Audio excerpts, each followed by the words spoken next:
about the Occupy Tampa. Thank you for your patience.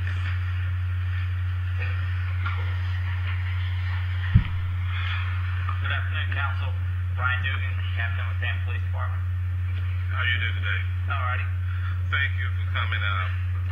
I requested your presence to just give us a update because I have received read in the paper news accounts about some of the things that transpired out there at Curtis Park without Occupy Tampa, and I also received numerous complaints pertaining to their stating about early morning harassment,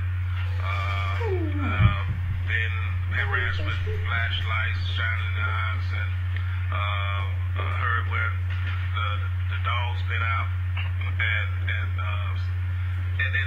these are reports that we've been receiving. I know I have been receiving, and I just want for the record so we can have a clear understanding what's going on out there, and so the public can have a clear understanding of what's going on.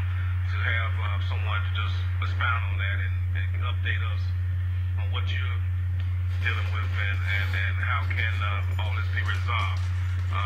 It puzzled me to see a news account from some members of Occupy Tampa state that they're becoming civic disobedient, where they want to be arrested, and I hate to see that happen. So with their frustration and the harassment, they want to lead into that direction. So if you can just expound on it and give us an overview of what's going on, what are these complaints that we have received, I have received, is true, and where we need to go from here to make sure that something don't happen that we don't want to happen. Right. When the first march of Occupy Tampa occurred, it was quite obvious that what had been going around across the nation with some of the arrests that had been taking place. And when we were put on notice that they would be coming to Tampa and that they would march and occupy Tampa, I was deemed the incident commander by Chief Castor. And we looked at what was going on across the nation. We took it very serious. I know quite a few people were concerned with how things would take place here in Tampa. And our approach was simple, that we do not arrest protesters. We arrest lawbreakers. And if they did not break the law, they would not get arrested. And we tried to respect that. And I think we were a success story. As much as concern that was out there, we were so concerned about them that when they went around town and they couldn't find a bathroom unless they purchased something, we allowed them into the police department, and they were able to use the bathroom there.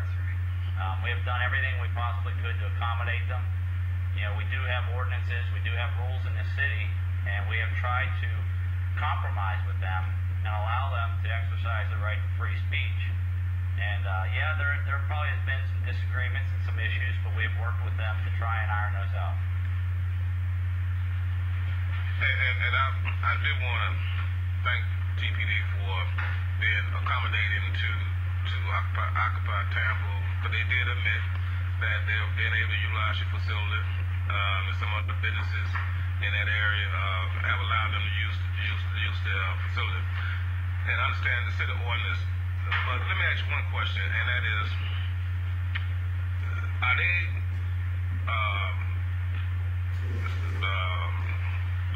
they're having to be on the sidewalk? That's where they're having to, they're no longer allowed to go into the Curtis Park area, or they just segregated to the sidewalk? Because that's the only area they can congregate, the sidewalk area? Curtis Park closes at 10 p.m. Okay. And it opens back up in the morning. Okay. And so we're allowing them on the sidewalk, which we have a city ordinance against placing articles and things of that on the sidewalk. We're allowing them to stay on the sidewalk. That was an agreement we made early on, from 10 p.m. to 6 a.m. They're not allowed in the park at night. Those rules are clear. They've been enforced across the city for quite some time now. At 6 a.m. we expect them to get up off the sidewalk, because we have to remember that downtown is a neighborhood these days. It's not the same way it was 20 years ago. We expect them to get up, get out of the way. It's a potential safety hazard, them blocking the street. People want to get up, walk their dogs before they start work. And so that's, I think, the issue is of us, them being allowed to sleep on the sidewalk. They're allowed to sleep along the edge of the sidewalks, not across or perpendicular to the sidewalk, between the hours of 10 p.m. and 6 a.m. And that we give them a sheet of paper with some of the type of rules and guidelines. We use that sheet of paper as a warning when we go out there and we wake them up, tell them it's time to get up. You know, I liken it to a bit like trying to get a teenager out of bed to go to school. It takes us several times to get them up and get them moving. I can imagine. One final question. I saw a memo, and I think that memo was handed out to those who was out in that area. And reading the memo, it seemed like it came from the city, either the police department. I saw reference to the city attorney name on there and who they had spoke to the city attorney. And I noticed it was not on an official document. Was that letter published by the police department or city administration? Where did that letter? The police department we have put together with our attorneys. And it's not on a city letterhead. It's a plain white piece of paper with some rules and tips. We use it as a way of giving them a warning. You know, as you know, ignorance of the law is not a defense, but we try to work with people, just like we've done with the panhandling. We're doing with the panhandling orders, the red light violations. You know, we try to work with people, be reasonable, warn them, educate them. I think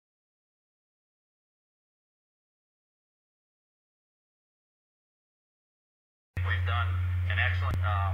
We use that as a way to warn them and kind of educate them on what the process is. Okay. Thank you. That's all, Madam Chair.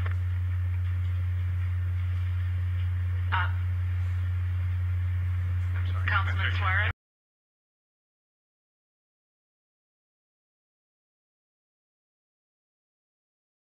Yep. One question. There's not been a single arrest since this has started. Has there been anything that's happened that has rise to disturbance in which you thought, well, we're going to settle it down, but anything in terms of noise, in terms of we have not enforced the ordinance to the letter of the law, and that's why there haven't been any arrests at the Occupy Tampa. We are receiving complaints from the residents that they're very loud, making noises. There's complaints about the restrooms being dirty. We have complaints about people, not feeling comfortable using the park now during the day. Okay. All right. Thank you, Captain. Councilwoman Capeen?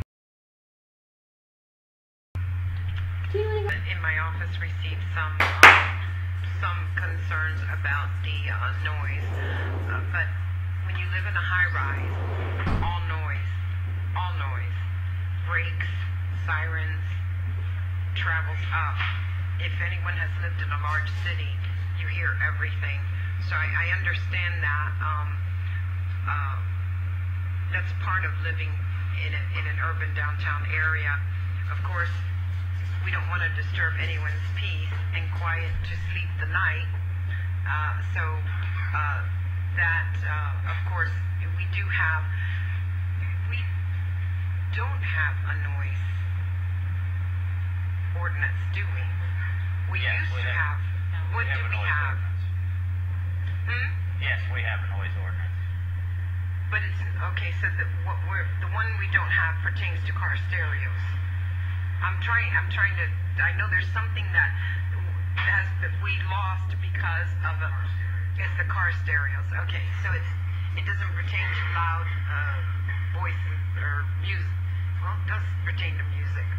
Okay, I'm trying to figure out. We have a noise ordinance. What is it? Tell me. I'd have to have the ordinance in front of me to read it. I don't want to stand here and guess. I believe, Mr. Shelby, could you look up the noise ordinance for us, please?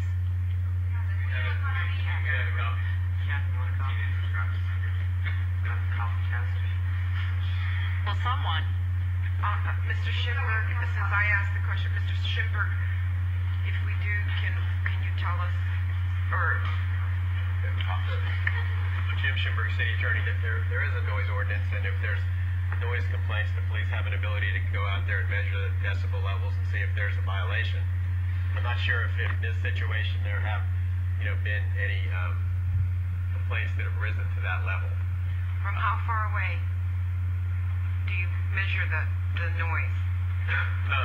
I need to get the ordinance in front of me, Okay. and I can Because do that. when last year I walked with the foot patrol on Howard Avenue, and I remember talking about the noise coming from an apartment or a building, and being told that they had to stand I don't know how far back in order to hear,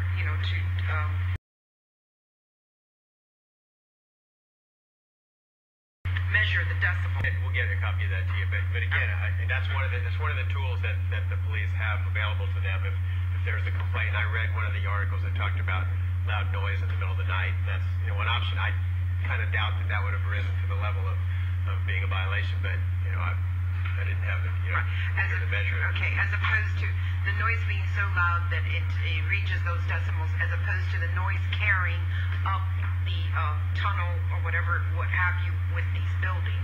Right, that usually relates there's a to difference there, a correct? club or I'm sorry? that usually relates to a club or an establishment that's playing very loud music after certain hours, because as it gets later, the amount goes down. So. Okay. Well, thank But you. it usually wouldn't be people shouting. Wouldn't usually rise to that level. Right. Thank you. Normally what happens with the noise ordinance is if someone were to call and complain, we then go ahead and investigate it. That's not a tool that we're looking to use against the protesters. That we would rely on a citizen calling and complaining.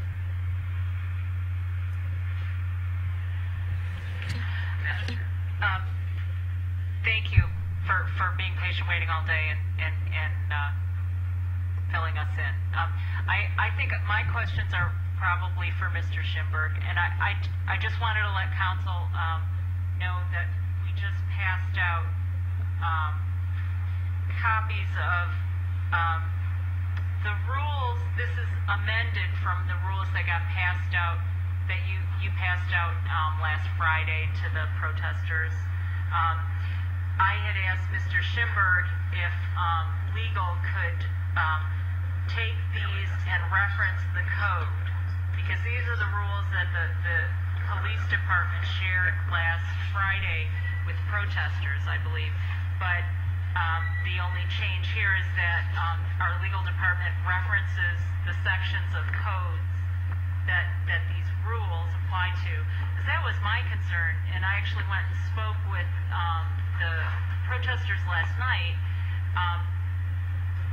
before things had gotten sort of to a less friendly level between the protesters and the police department, because on Monday, over the weekend, I heard about these rules, and what I wanted to know was what were the rules and how did, where were they in our code?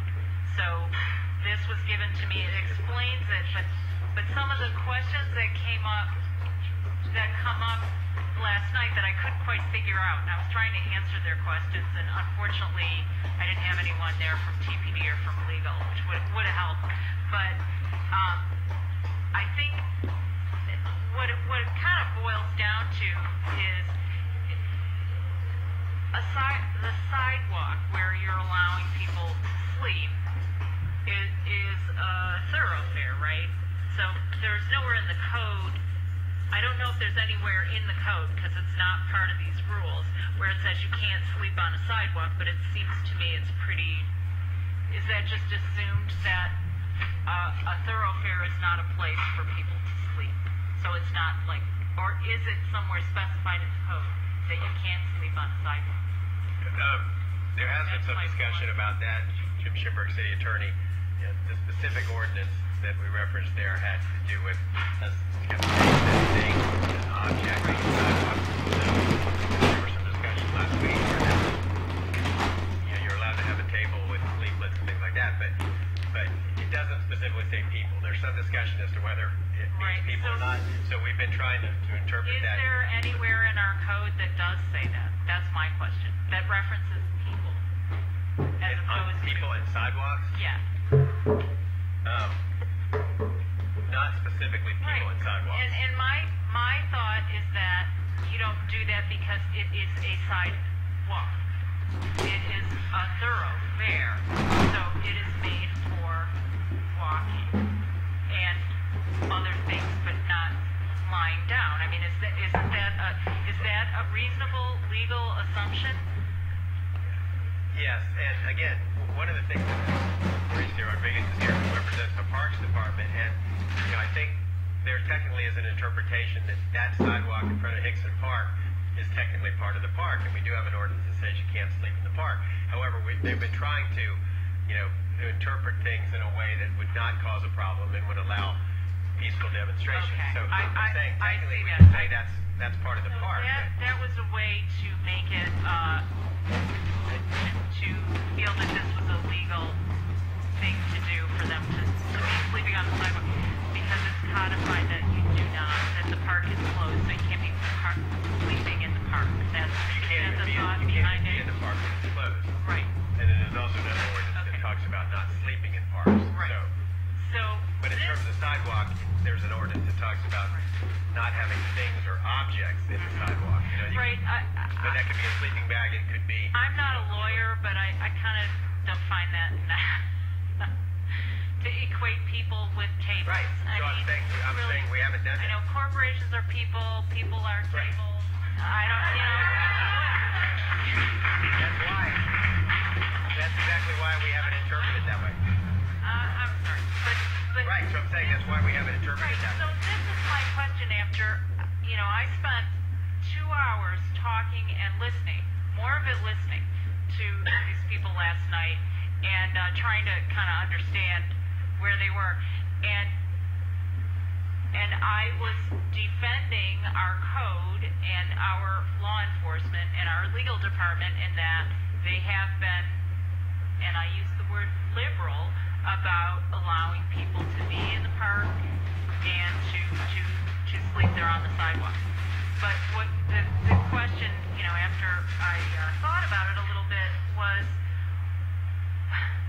we're making, I think you could interpret it as quite an exception to our code and to the public safety to allow people to sleep at the sidewalk. Has there been discussion about maybe instead a more safe option might be to allow them to, if we're going to allow people to sleep, allow them to sleep in the park, not on the sidewalk. So I'm not asking you to do that. I'm asking if that has been a consideration and if there was a discussion and a determination that no, we don't want people to sleep in the park, which would be to me, just a more common sense thing to do if you are going to allow them to occupy. I think the issue at hand is what's getting lost in this legal jargon, this debate, is not a single person has been arrested. Okay, we've had like you said, a liberal policy, so to speak, on this whole thing. Allowing someone to sleep on the sidewalk, is that part of the free speech? Unless you talk in your sleep, I'm not sure if that applies. We can go back and forth on this. The complaints that we're receiving and the way we're handling this, and we've been very liberal. You start bending the rules, and then we're just opening up a whole other can of worms. And I don't think we can win that way. It just gets to the situation where, when is enough enough? And we have to, we have an obligation as a police department to police our city and to be fair and to do our job. And, I don't think we can get into the business where we start saying, well, that's not as big of a deal and things of that nature. So you made a decision, or at least for now, that you don't want to go there. You don't want to start changing the rules about sleeping in the park. That's what I just want to know where we are, how we arrived at the sidewalk thing, and I think you answered it. That this is how far you want to go, and you don't want it. I think we've compromised. Once that park opens during the day, we have to give people the ability to freely walk out of there. becomes a safety issue. You know, you start tripping over things and stuff like that, and you know, it just really, you know, we've tried to be very friendly to the protesters. Right, but if they weren't on the sidewalk, people wouldn't be tripping over them because they wouldn't be walking over them. That's my question. I'm not going to. Yeah, I'm confused because I thought we were talking about sleeping on the sidewalk.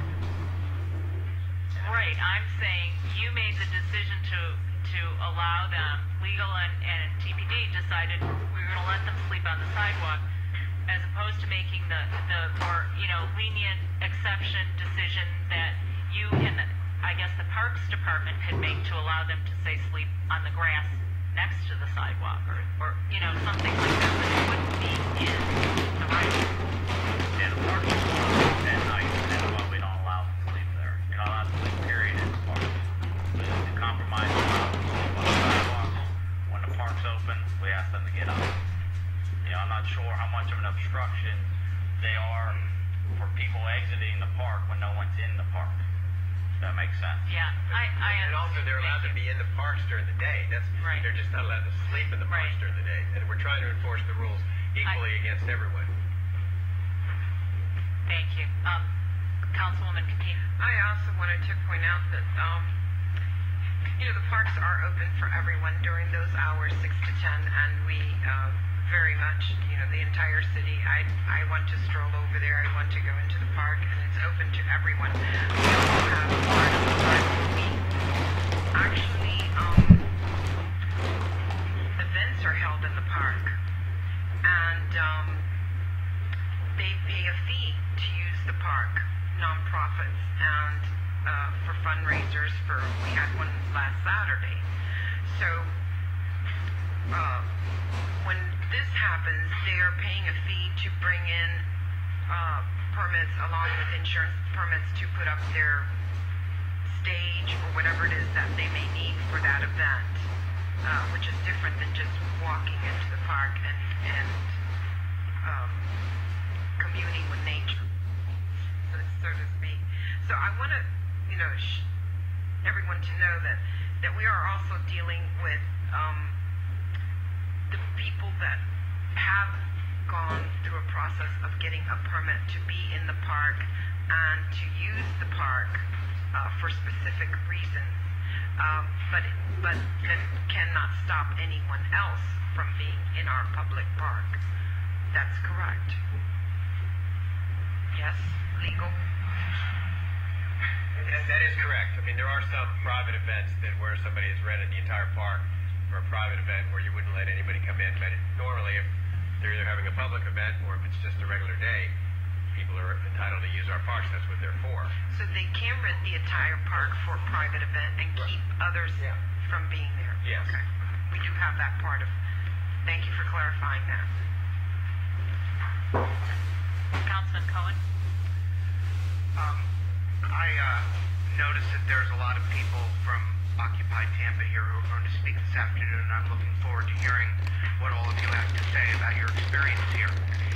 But that said, I have to take my hat off to the police department and compliment you for what it seems to me is a very reasonable approach in trying to balance everybody's rights. And I think the fact that there haven't been any arrests is a sign that something about this strategy is working. And I just want to say on the record that while again, we're all anxious to hear what everyone has to say about their experience, I'm not for opening up the parks to sleeping at night. I don't think that's a step in the right direction for the city. And I don't think that there's been any demonstration that is something that is going to be in the overall interest of the general public. So, again, I'll be anxious to hear what people have to say, but I'm not inclined to think that that's a good idea.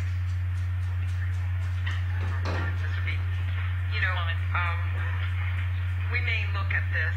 The RNC is coming to our town in less than a year, and there's going to be people coming into this town to want to demonstrate, and they're not all going to have hotel rooms.